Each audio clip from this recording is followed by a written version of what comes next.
Hey, what's up everyone? I am a women's fitness and mindset coach, and as a person who spends hours in the gym, I'm always looking for new ways to step up my training.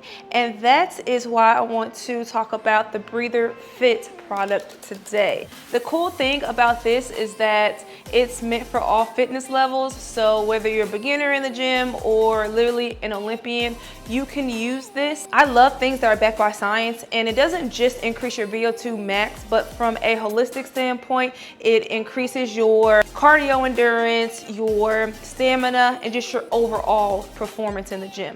I've been using it for about a week, and I can honestly see a difference just in my breathing pattern. A lot of times when you run out of breath at the gym, it's not because the actual workout is too tough for you, but most of the time you're breathing wrong. So it has a dial on it, 1 through 6, and you can dial it obviously to your preference. I would say start at 1, and then as you progress, move the dial up. And you want to breathe in through your diaphragm and not your chest, and breathe out. When you breathe out, don't make that big old bubble up.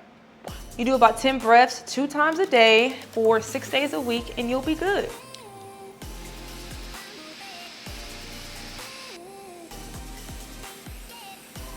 So if you're a person who finds themselves getting out of breath within the first minute of working out, if you're a person who just wants to elevate their training, I would definitely suggest you try this out. I got you.